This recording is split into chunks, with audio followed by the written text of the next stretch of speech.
envoyé des partitions et tout à une certaine Pascal. C'était pas elle. C'est comme ça le Seigneur qui dit voilà.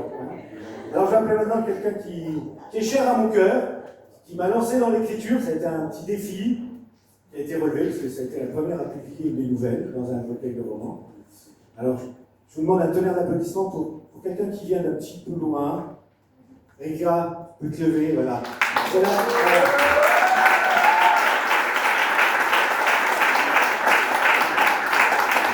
On va vous faire son témoignage.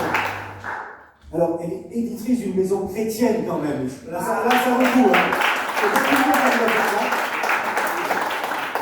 Elle est venue avec sa fille. Alors, les livres, vous les avez là, et vous verrez la diversité qu'il y a. La diversité qu'elle met en œuvre. Il y a du roman, il y a du roman sentimental, il y a de la dystopie, il y a de l'historique fantasy, il y a un peu de tout, il y a des romans graphiques. Vous en voyez d'ailleurs chez Salomé. Et voilà. Vous pouvez, si vous le voulez, vous former, vous pouvez avancer. L'écriture, c'est pas donné aux intellectuels, c'est donné à tous ceux qui ont quelque chose à dire.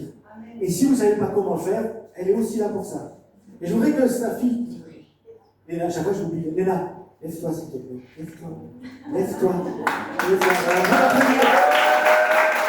qu'elle a fait des études là, et après, voilà, c'est le résultat.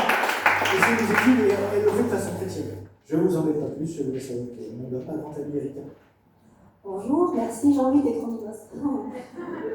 Alors c'est vrai que Jean-Louis il dit que je l'ai aidé à rentrer dans l'écriture, mais en fait depuis que je le connais, il s'est passé les 10 000 trucs, 10 000 événements, 10 000 connexions, encore là aujourd'hui avec Morgane, incroyable. Donc en fait moi, j'ai grandi dans l'église, ma mère était chrétienne, voilà, je sais pas, de la primaire jusqu'à 18 ans, et j'avais accepté Jésus comme mon sauveur. Je l'aimais de tout mon cœur, il m'aimait, il avait donné sa vie pour moi, c'était super, vivons. Et en fait, j'ai fait ma vie, je me suis mariée, j'ai eu des enfants, et à 30 ans, il s'est passé une épreuve dans ma vie, et à ce moment-là, en fait, Dieu m'a dit, c'est soit tu meurs, soit tu prends ma main. Au début, je ne comprenais pas, mais ensuite, j'ai compris que j'avais accepté Jésus que comme mon sauveur, et j'avais oublié la partie Seigneur. Je ne l'avais même pas comprise, en fait. Je faisais juste ma vie. Et donc, avant de lui dire oui, je lui ai dit « Ok Seigneur, j'accepte de te suivre seulement si ma vie fait un on-off, seulement s'il se passe des trucs de fou dans ma vie, seulement si je deviens une X-Men. Sinon, pourquoi faire ?» Et donc, j'ai commencé à le suivre, et au bout de pas très longtemps, ça a été très vite. Je suis rentrée dans le service, j'ai été dans la librairie de mon église parce que oui, j'ai toujours fait des études dans les lettres, etc. J'ai toujours été entourée de mots. Et un jour, il y a un pasteur des États-Unis qui est venu dans mon église et il a dit il est temps d'aller récupérer le royaume que Satan a envolé. En fait, c'est venu toucher mon cœur. Mais voilà, c'était encore une partie du pulse qui emboîtait avec une autre partie. Mais j'en ai rien fait et j'ai continué à avancer. Un jour, mon pasteur, il m'a dit j'ai une amie qui a écrit un livre, est-ce que tu peux le lire juste pour donner ton avis? Je lui dis ouais, carrément, pas de problème. Et donc, elle me l'envoie. Et en fait, je me dis, mais en fait, c'est une dinguerie, c'était un roman, c'est une dinguerie ce livre, il est trop bien, il faut vraiment faire quelque chose. Et il y avait 4 tomes. Donc j'ai lu les 4 tomes en 3 jours, et je lui ai dit c'est super, dis-lui qu'elle publie, c'est génial. Et à ce moment-là, Dieu me dit c'est toi qui vas publier. Et là j'ai dit Seigneur, tu t'emballes, vraiment. On a une relation particulière. Et je lui ai dit Seigneur, là tu t'emballes quand même, on parle entre libraire et éditrice, c'est quand même un petit fossé. Et donc je vais sur internet et je comprends rien. Et Morgane, je donne souvent l'exemple de c'était écrit chinois, je ne comprenais pas. Et donc, voilà, je ne peux pas, quoi. Et Dieu me fait comprendre, en fait. Alors, je vous dis, me fait comprendre, parce qu'il ne m'a pas parlé, mais je ne sais pas qu'on m'expliquer, mais en tout cas, je comprends qu'il faut que je fasse un pas de foi. Et en fait, il y a quelqu'un qui marque dans la Bible, c'est Moïse, quand, en fait, il doit emmener le peuple dans le désert, et que Dieu lui dit, vas-y, avec un ange, il lui dit, ah non, non, Seigneur, en fait, t'as pas compris, si t'es pas avec moi, je paraphrase. C'est pas écrit ça dans la Bible. Mais Seigneur, si t'es pas avec moi, j'y vais pas. Et en fait, c'est ce que je dis à Dieu, je fais « Ah non Seigneur, d'accord, j'ai compris pas de foi, mais si tu es pas avec moi, pas sans la présence de Dieu, non, là, en fait, si t'es pas là, je n'y vais pas. » Et en fait, je fais ce pas de foi, et là, il y a plein de portes qui s'ouvrent, et je commence à comprendre, en tout cas, le monde de l'édition. Et Dieu reste avec moi tout le long. Et je crée, je vous fais un pas dans le temps, j'ai créé une maison d'édition, et voilà. Et ensuite, je déménage, un petit bond dans le temps, et je viens dans le sud, Dieu nous appelle dans le sud, parce que j'étais 20 ans à Paris. Et Dieu nous appelle dans le sud, on ne sait pas pourquoi, mais avec mon mari, on sait qu'on doit y aller. Nouvelle vision d'une maison d'édition, parce que Dieu me dit, non mais vraiment, je veux que tu restes dans l'édition, ok, mais la vision était trop bien, Seigneur, comment on peut avoir une meilleure vision? Et il me dit, t'inquiète. Et donc, déjà, je cherche un nom, et il me dit, les éditions Shadow. Je dis, Seigneur, on est chrétien. Ça va être un peu chaud quand même. Et en fait, il me donne le verset de Colossiens qui dit l'ombre des choses à venir en Christ. Et là, je me dis, coquin. Et donc, je crée les éditions Shadow. Et en fait, je ne sais pas si vous connaissez le livre de Rex Sellerier. Je me souviens plus du titre à chaque fois, mais il est comme ça. Ça vous parle ou pas? C'est son témoignage. Pardon? Oui, Connexion divine. Et c'est incroyable. Et en fait, j'aimais trop sa vision parce que son livre est à la FNAC.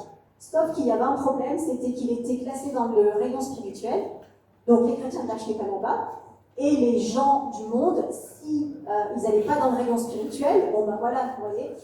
Et donc, je disais, bon Seigneur, moi je veux faire un pont entre le monde chrétien et le monde séculier.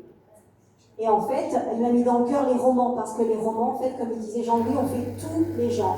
Fantastique, dystopie, en fait, tout ce qu'il vous a dit. Roman graphique, jeunesse. Et en fait, on est dans tous les rayons des libraires français qui veulent nous commander, on peut y être.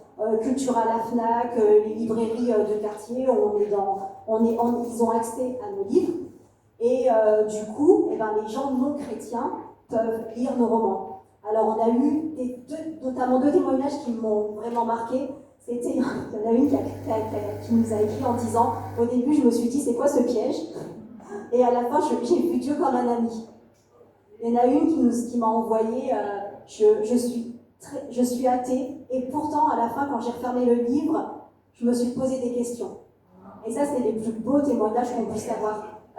C'est vraiment notre but. Et ensuite, Dieu m'a dit, va quand même dans les églises. Je lui ai dit, ok, pourquoi? Parce qu'en fait, il y a beaucoup de chrétiens qui aiment lire et qui pensent que les romans chrétiens n'existent pas, donc ils vont dans le monde. Et aujourd'hui, si on est très honnête, dans le monde, il se fait de plus en plus de romans hyper sombres, mais hyper toxiques. Enfin, clairement, Satan a mis la main sur ce royaume, clairement. Et il a besoin de lumière. Moi, je suis souvent en événement dans les librairies non chrétiennes et je vois des ados et leurs parents qui demandent au libraire on pourrait avoir ce livre, et la libraire fait très bien son travail. Tout le temps, j'ai tout le temps vu les libraires faire bien leur travail, et ils disent mais c'est pour qui? C'est pour ma fille de 2 ans, mais vous savez que c'est pour les adultes dedans. Enfin, on parle de romans qui parlent de choses improbables, vraiment improbables. Et il dit oui, mais elle aime lire, mais à quel prix? Enfin, vraiment, c'est terrible ce qui se fait. On met en avant tous les mouvements MeToo, les personnes toxiques, et en même temps, on met à portée de main des livres qui disent qu'un homme toxique, s'il est beau et s'il a de l'argent, ça passe. Vraiment, je vous assure, c'est vraiment ça ce qui se fait aujourd'hui. C'est vraiment ça. Et donc, ben voilà, nous, on est là pour faire ce pont, pour aller dans ces ténèbres et mettre la lumière. Et voilà, je pense que Salomé et Brian, ils vont se présenter ce soir, mais je ne sais pas si tout le monde sera là.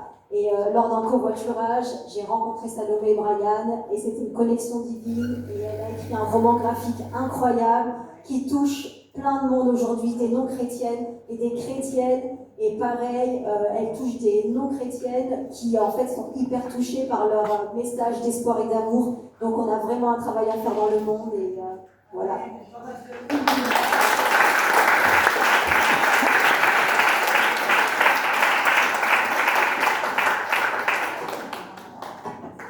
Alors vous pouvez vraiment l'applaudir parce que c'est vraiment courageux aujourd'hui de s'engager dans le monde de l'édition quand on est chrétien.